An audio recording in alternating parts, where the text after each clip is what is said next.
Hello everyone and welcome back to another Kerbal Space Program video, and today is an exciting day, ladies and gentlemen, because this is the first episode of Life on Laythe for 2021. Yes, people keep asking me, have you abandoned life on Laythe? And no, I have not, but I didn't want to get people burned out on life on Laythe, so I thought I'd put it on a small hiatus for a little while and focus on some other projects. But I think enough time has elapsed where we can safely say that we're not going to get too burned out on life on Laythe. So let's return to the series. Now, so far, for those that haven't seen any previous episodes, we have established a Laythe orbiting colony around Laythe, a space station, if you will. We have a surface base on Lowne Island, an island that I very arrogantly named after myself. We also have a floating ocean base that has the ability to submerge down, it can sink, basically, to the bottom of Laythe's deepest oceans.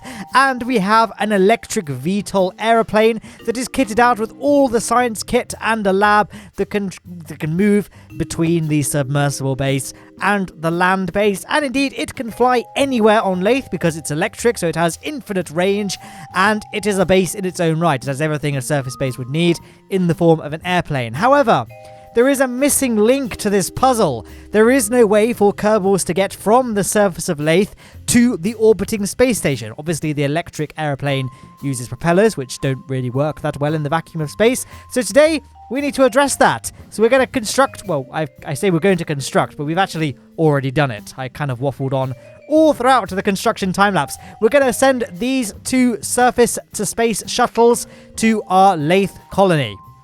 I'm going to send two, just so we've got a backup vehicle. One is going to remain docked to the orbiting space station, and one is going to sit on the land next to the surface base, I guess. So that's going to be what we're doing in this video.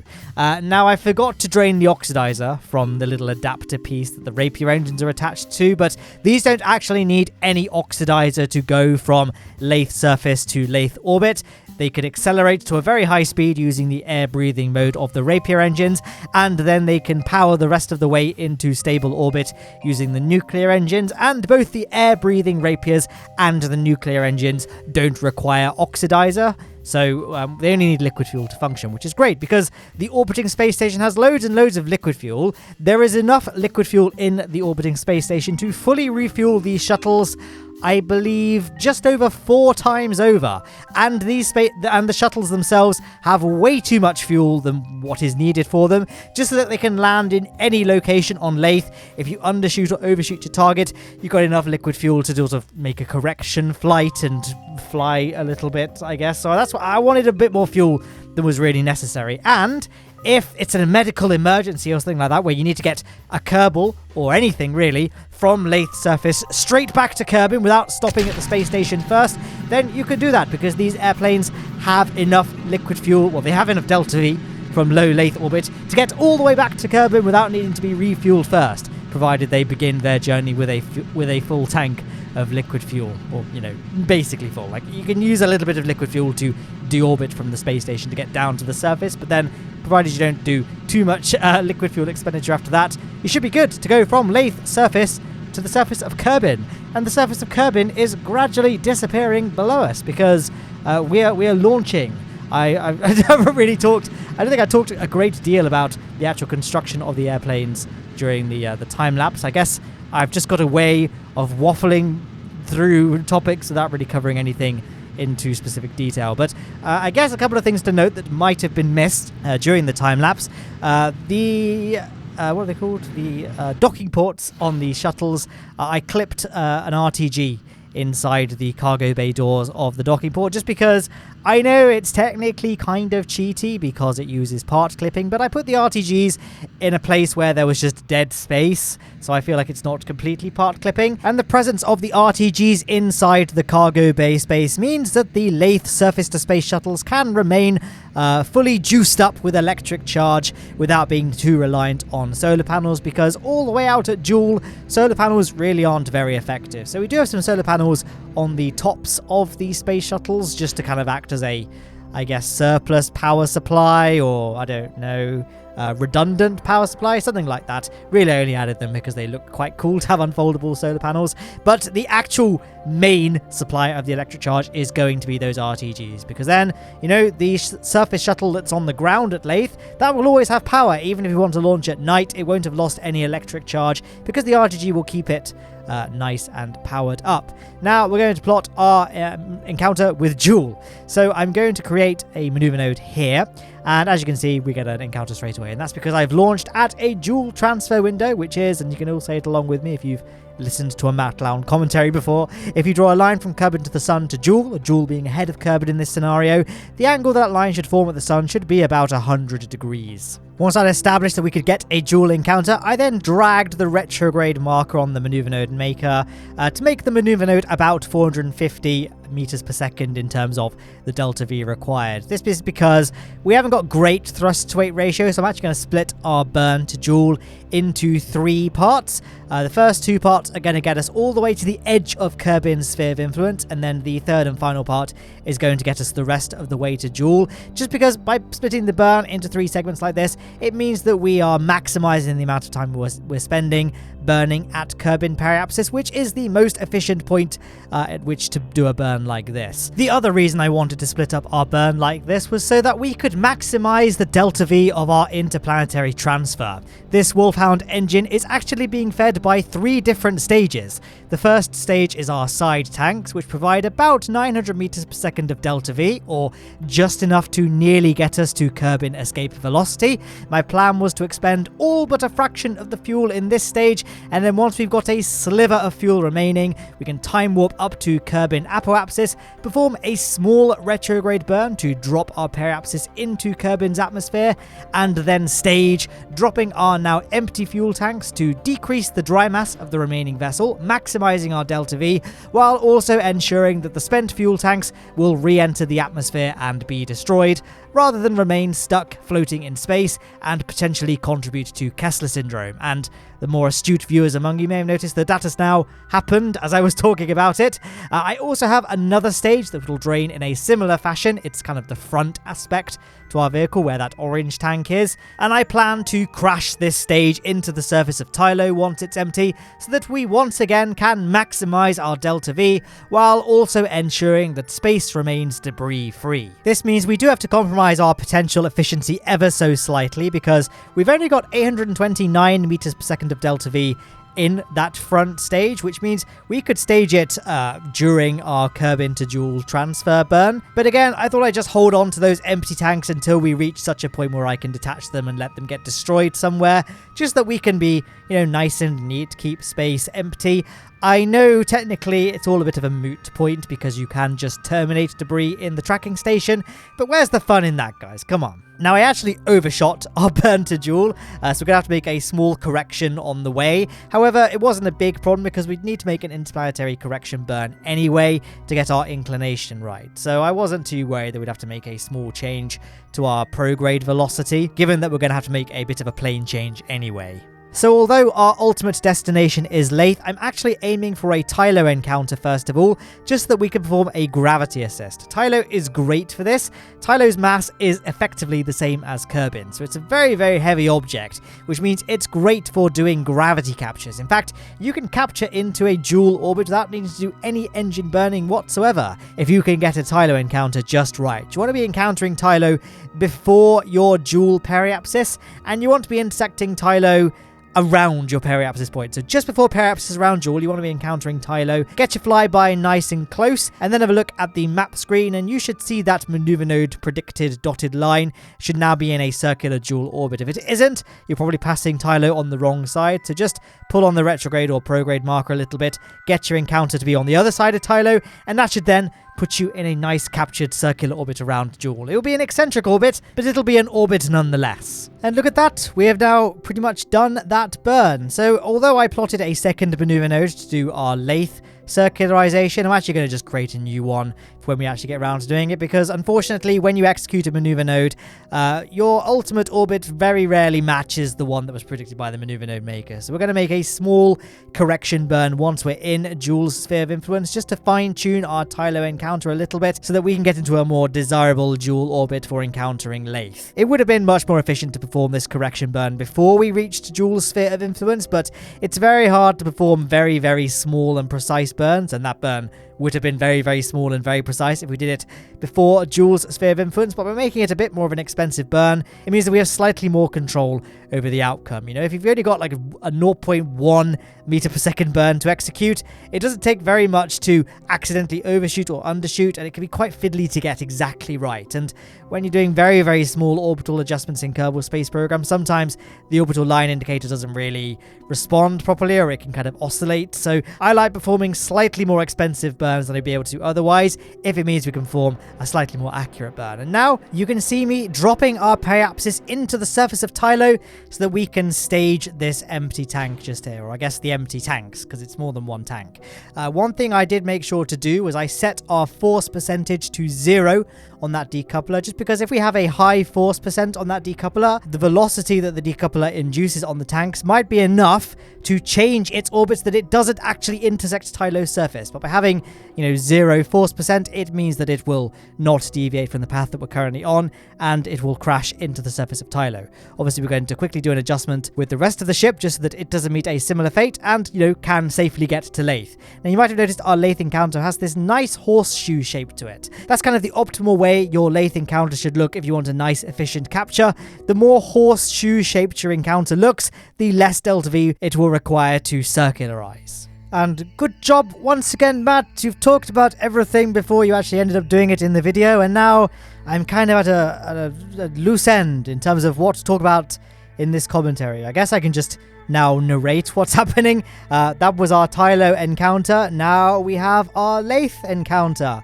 And we're going to not completely circularize. You may have seen me plotting the maneuver node. Basically, I just wanted to get captured into a a fairly eccentric orbit. Not overly eccentric, just somewhat eccentric, such that we can then plot an encounter with our space station. It is much easier to do from an eccentric orbit rather than from a circular orbit, because a circular orbit is going to take us much longer to get the encounter, and we have slightly less control over our separation nodes. So what I'm going to do is I'm going to just drop our periapsis to just intersect the space station's orbit, but at a point which is like a roughly similar altitude to the space station, and then we can create a second maneuver node at that intersect point and just drag on retrograde until we have our separation encounter nodes get nice and close. You might have seen the separation indicators swing around really, really easily. It was fairly trivial to get them nice and close, but with all those maneuver nodes plotted, we can go ahead and execute. So we're going to first of all drop our periapsis to be around the same height as the space station. I'm then going to just delete the other maneuver node and start again, just that we're working with the most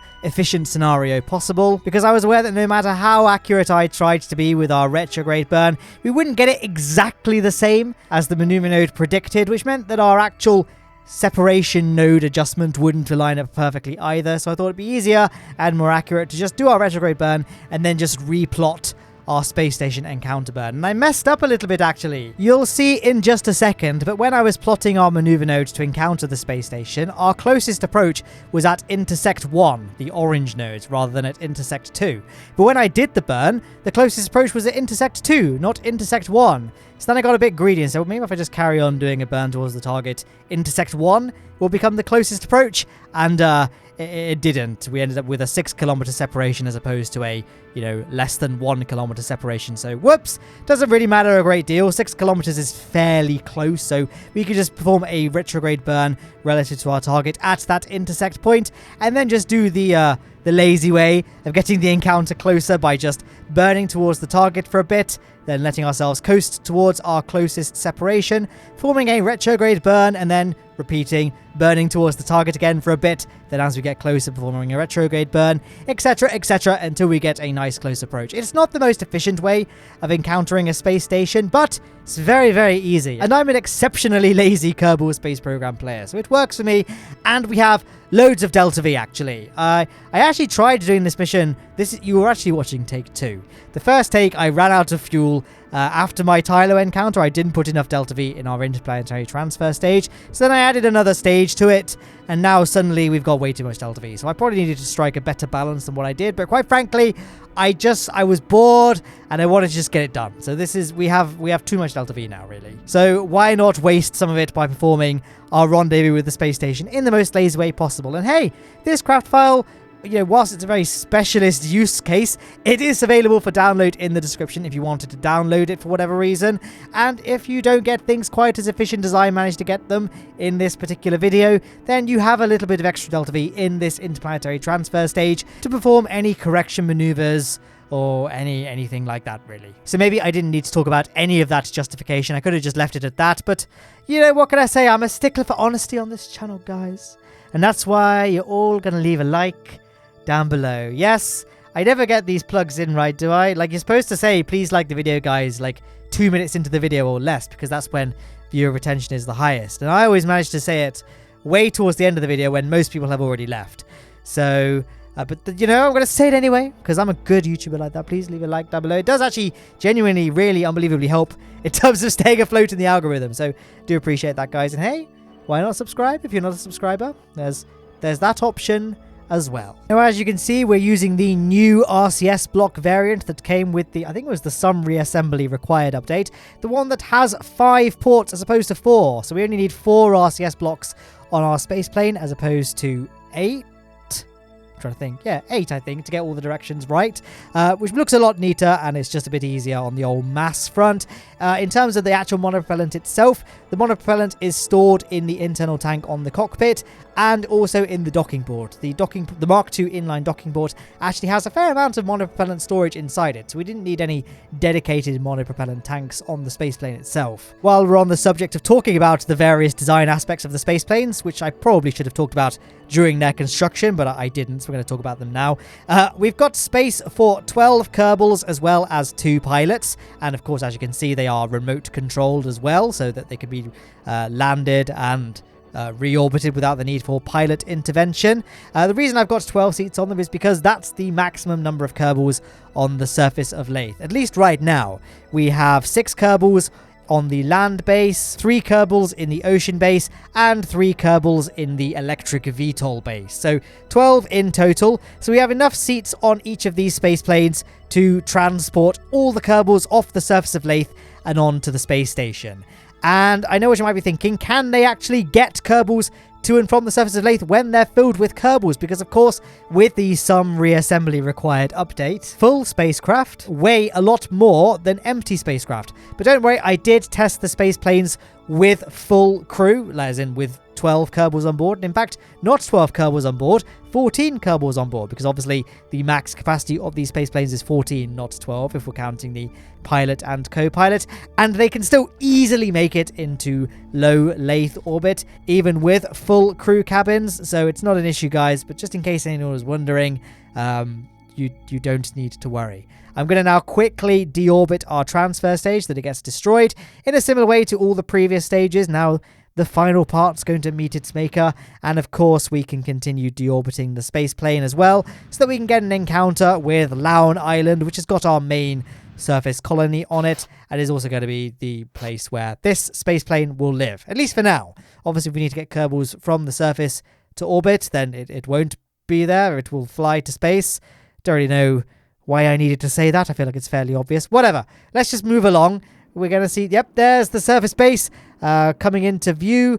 I realized I was going to overshoot, so I had to do some very aggressive banking to try and decelerate nice and quickly, as well as having those air brakes deployed, and then we can coast towards it. Now, one of the best things about Lowne Island here is that it's relatively flat, so it's quite easy to land a space plane on and subsequently take a space plane off from, something I'm about to showcase, I guess. So yeah, just coasting down now, pointing towards the prograde markers that we have enough velocity that we can angle ourselves into a flat flight position ready to land without stalling. And when we deploy the landing gear, you can see we've got those side wheels just there. They're obviously too high up to touch the ground. They're not there to support the weight of the spaceplane. What they're there for is stability, because we're not landing on a runway, we're landing on potentially bumpy ground. So if the spaceplane ends up tilting upon touchdown, the wings won't hit the ground and get destroyed. Instead, the side wheels will hit the ground and bounce the plane back into an upright position.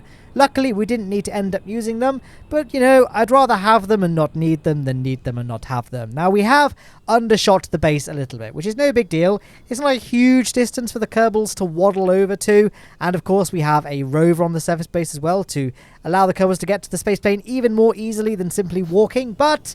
you know, again, what if there was an emergency, like all of the Kerbals suddenly became incapacitated or something, and one Kerbal needed to drag all of his peers onto the space plane? We want to make the distance as short as possible, so I just coasted towards the surface base. As I mentioned earlier, we do have a lot more liquid fuel on board the space plane than is required to get to low Laythe orbit, so I wasn't worried about expending a little bit of liquid fuel to get ourselves closer to the surface base. But as you can see, we have now arrived, so we can shut our engines down. We can deploy our communications aerial for no reason other than the fact it looks cool. We can also deploy our solar panel for the same reasons, really. And we can deploy our ladders as well, so that our Kerbals can easily get onto the actual space plane itself.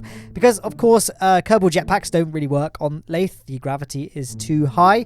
That's not to say that you can't get on board the space plane without the ladders. You can. Just lower the front landing gear, and it puts the plane into a kind of kneeling position, and then Kerbals can just scramble onto the cockpit and then work their way towards the door from there. But the ladders just looks a bit neater, and it's a bit more dignified, and that's why I've got those ladders there.